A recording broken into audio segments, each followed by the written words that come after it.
أكبر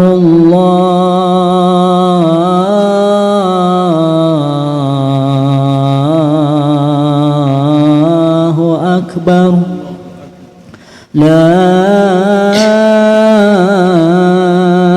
إله إلا الله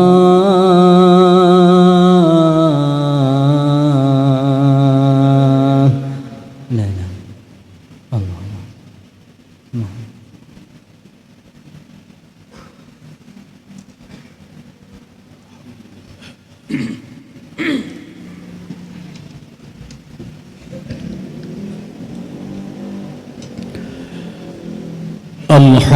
الله الحمد لله الذي أنزل القرآن هدى للمتقين وأرسل رسوله رحمة للعالمين أشهد أن لا إله إلا الله الملك الحق المبين وأشهد أن محمد رسول الله صادق الوعد الأمين اللهم صل وسلم وبارك على سيدنا محمد وعلى آله وأصحابه ومن اتبعه إلى يوم الدين أيها المؤمنون رحمكم الله اتقوا الله ما استطعتم لقوله تعالى يا أيها الذين آمنوا اتقوا الله حق تقاته ولا تموتن إلا وأنتم مسلمون وقال رسول الله صلى الله عليه وسلم اتق الله حيثما كنت وأتبع السيئة الحسنة تمحها وخالق الناس بخلق حسن صدق الله العظيم وبلغ رسوله الكريم ونحن على ذلك من الشاهدين. Majlis Jum'ah Al-Murabbi rahimakumullah. Layak kita bersyukur kepada Allah Subhanahu wa ta'ala atas hadirnya tahun 2024 saat ini. Bagi seorang muslim beriman dan berilmu, datangnya tahun baru 2024 ini sungguh sayukyanya dan seharusnya menghadirkan rasa syukur kepada Allah Subhanahu wa ta'ala. Pertanyaannya, apakah ada relevansinya pembahasan antara tahun baru Masehi dengan ajaran Islam? Jelas ada. Karena apa? Karena hadirnya tahun 2024, hadirnya tahun Masehi maupun tahun Hijriah. Mengapa terjadi pergantian tahun? Terjadi pergantian tahun karena ada perjalanan waktu. Perjalanan waktu terjadi karena terjadinya perjalanan matahari dan bulan. Perjalanan matahari dan bulan itu adalah bagian dari takdir Allah Subhanahu wa ta'ala. Jamaah sekalian, manakala teliti dalam membaca Al-Qur'annya, misalnya sampai surat Yunus, maka ketika sampai ayat 5, insya Allah pasti akan ketemu firman Allah, huwallazi ja'ala syamsa diya'an wal qamara nuran wa qaddarahu manazila lita'lamu adadas sinina wal hisab. Dialah Allah yang menjadikan matahari bersinar, dialah Allah yang menjadikan bulan bercahaya, dan dialah Allah yang menetapkan manzilah-manzilah perjalanan keduanya. Untuk apa? Lita'lamu, agar kalian mengetahui adadas sinina, perhitungan tahun, wal hisab, dan perhitungan waktu. Dari ayat ini jelas memberikan petunjuk waktu itu terjadi, waktu itu berjalan karena ada manzilah-manzilah perjalanan matahari. Apalagi di situ menggunakan kata wa qaddarahu, dan menakdirkan, menetapkan perjalanan matahari dan bulan itu. Maka perjalanan matahari melahirkan kalender Masehi, perjalanan bulan melahirkan kalender Hijriah. Maka dengan hadirnya tahun baru 2024 ini sesungguhnya bagi insan, seorang muslim beriman dan berilmu, mentadabburi dan akhirnya mensyukuri, oh ini adalah perubahan waktu karunia Allah subhanahu wa ta'ala. Pertanyaan berikutnya, kapan sesungguhnya waktu itu mulai ada? Kapan yang disebut waktu? Ada menit berganti, ada detik berganti menit, ada menit berganti jam, ada jam berganti hari, hari berganti minggu, bulan, tahun, dan siklusnya seperti itu. Mulai kapan itu terjadi? Ternyata Allah subhanahu wa ta'ala menjelaskan. Kalau jamaah sekalian tadarus Qur'annya sampai surat At-Taubah, ketika sampai ayat 36, insya Allah pasti akan menjumpai firman Allah, inna iddatas syuhuri indallahi 12 syahran fi kitabillah yauma khalaqas samawati wal ard minha arba'atun hurum. Sesungguhnya hitungan bulan dalam satu tahun itu adalah 12 bulan. Inna iddatas syuhuri indallah 12 syahran fi kitabillah, dalam ketetapan Allah. Jadi bahwa satu tahun itu 12 bulan, baik tahun Masehi maupun tahun Hijriah, itu sesungguhnya yang menetapkan adalah Allah subhanahu wa ta'ala. Kapan Allah mulai menetapkan itu?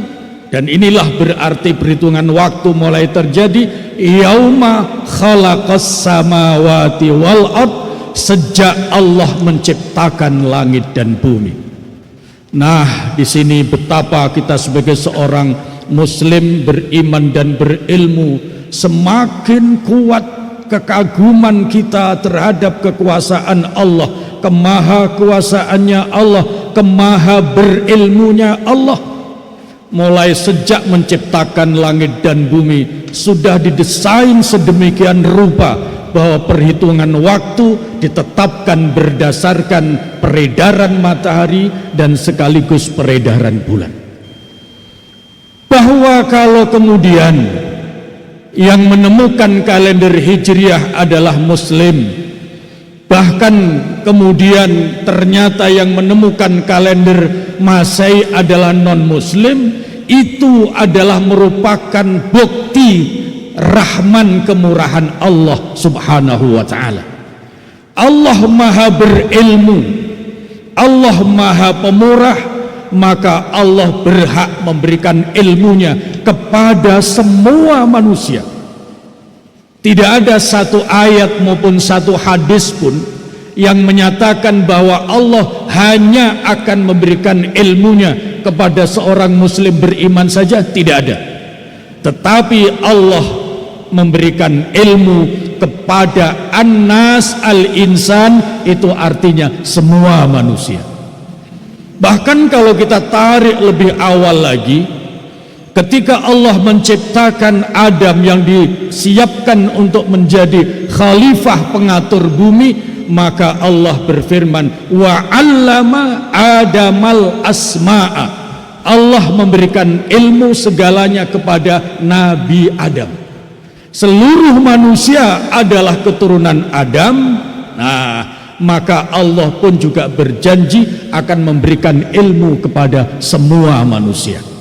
Itu sebabnya apakah ilmu yang dihasilkan kebetulan ditemukan oleh non-muslim seperti kalender Masehi, maupun ilmu yang ditemukan oleh seorang muslim seperti kalender Hijriah, kalau dilihat dalam perspektif Al-Quran sesungguhnya sumbernya sama, tidak ada lain kecuali Allah Subhanahu wa ta'ala. Oleh karena itu, alhamdulillah bagi muslim Indonesia, bagi seorang muslim punya dua kalender. Kalender Masehi yang sesungguhnya dilegitimasi oleh Al-Quran secara prinsip, juga punya kalender Hijriah yang lebih jelas. Dalam surat At-Taubah itu dinyatakan minha arba'atun hurum, dari 12 bulan kalau itu kalender Hijriah ada 4 bulan haram, bulan yang mulia. Oleh karena itu ketika hadir tahun baru Masehi, maka layak seorang muslim beriman dan berilmu melihatnya dalam perspektif Al-Quran. Kalau itu cara melihatnya, maka akan bertambah kekaguman kita, akan bertambah keimanan kita, akan bertambah mahabbah kecintaan kita, karena Allah Subhanahu wa ta'ala demikian maha kuasa, demikian maha berilmu, sehingga segalanya ditata sejak awal.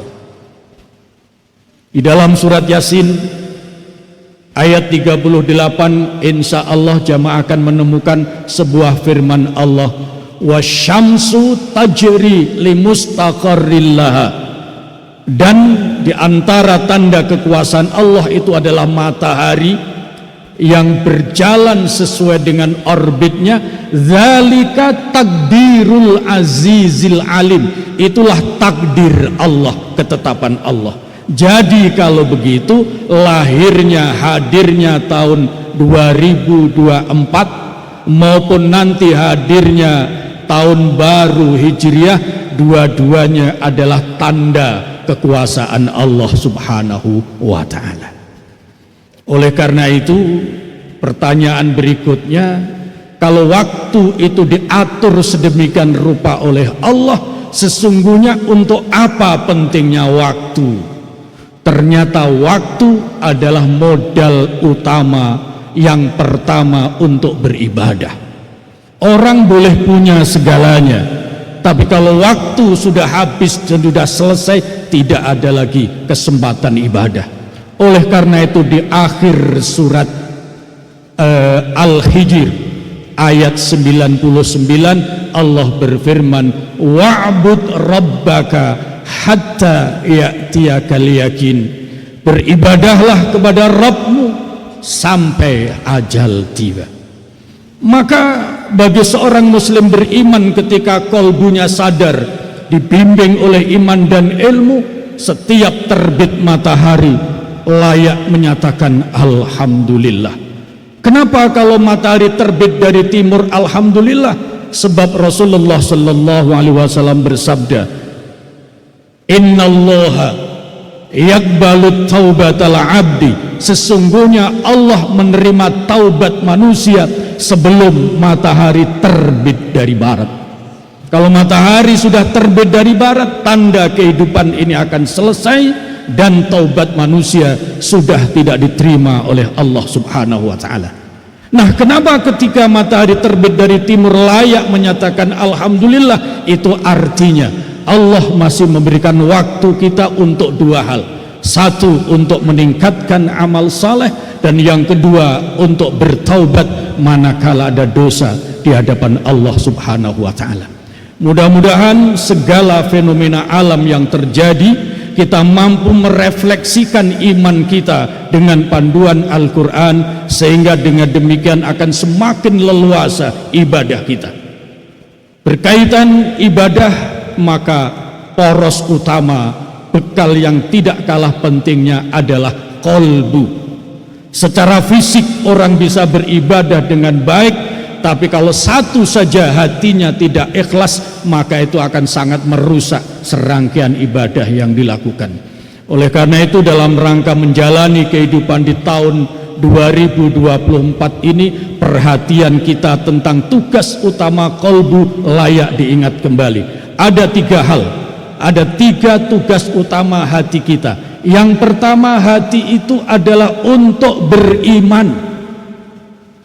Karena rumah iman itu adalah qalbu.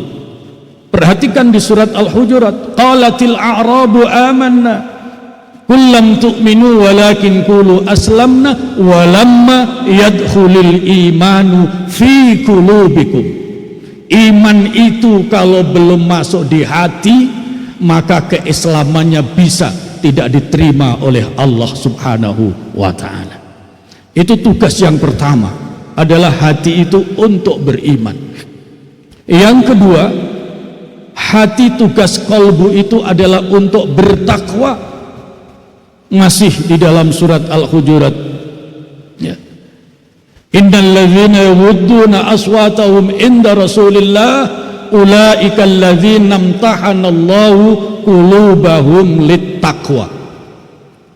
Para sahabat, orang-orang yang merendahkan suaranya, menahan suaranya di hadapan Rasulullah sallallahu alaihi wasallam sebagai tanda akhlak mulia dan hormat, itu pertanda hatinya telah diuji oleh Allah untuk bertakwa.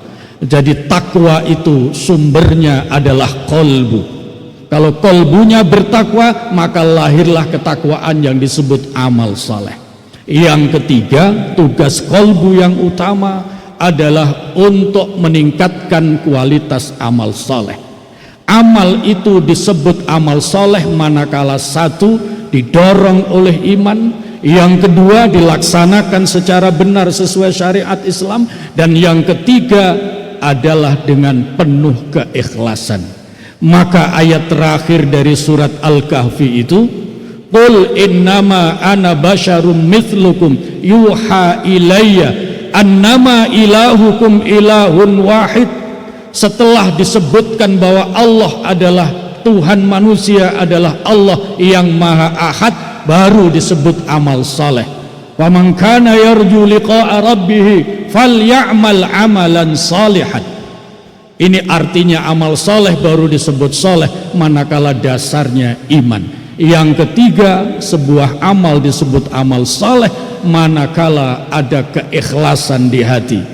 Wala yusyrik bi ibadati rabbih ahada. Ibadah apapun tidak boleh bercampur syirik, dan syirik yang paling berbahaya adalah syirik khafi, syirik terselubung dalam hati yang namanya riya.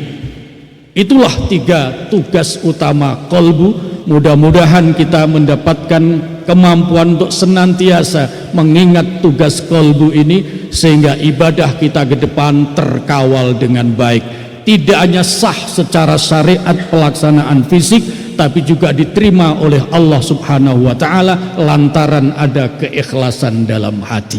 Barakallahu li wa lakum fil Qur'anil azim, wa nafa'ani wa iyyakum minal ayati wa dzikril hakim.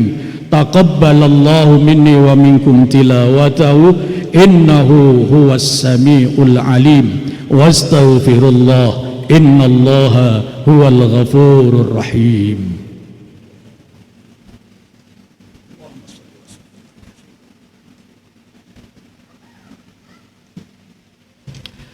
Alhamdulillahilladzi man tawakkala ilaihi bisidqi niyyatihi kafa, wa man tawassala ilaihi bittiba'i syari'atihi qarrabahu wa adna. Asyhadu an la ilaha illallah wa asyhadu anna Muhammadar Rasulullah sallallahu alaihi wasallam wa ala alihi wa ashabihi wa man ittaba'ahu ila daris salamah. Ayyuhal mu'minun ittaqullaha mastata'tum liqaulihi ta'ala wa man yattaqillaha yaj'al lahu makhraja wa yarzuqhu min haitsu la yahtasib wa man yattaqillaha yaj'al lahu min amrihi yusra wa man yattaqillaha yukaffir anhu sayyi'atihi wa yu'zim lahu ajra. Innallaha wa malaikatahu yusalluna 'alan nabi ya ayyuhalladzina amanu sallu 'alaihi wa sallimu taslima. Allahumma salli wa sallim wa barik ala sayyidina Muhammadin wa ala alihi wa ashabihi wa man ittaba'ahu ila yaumiddin. Allahumma ighfir lil muslimina wal muslimat wal mu'minina wal mu'minat al-ahya'i minhum wal amwat birahmatika ya arhamar rahimin. Allahumma sallimna wal muslimin wal aqsa wal filastin. Allahumma sallimna wal muslimin wal aqsa wal filastin. Allahumma sallimna wal muslimin wal aqsa wal filastin. Allahumma tawwil a'marana fi sihhati wal afiyah wa tawwil a'marana fi najahi was sa'adah wa tawwil a'marana fil ibadati wal khairi was salamati wa husnil khatimah.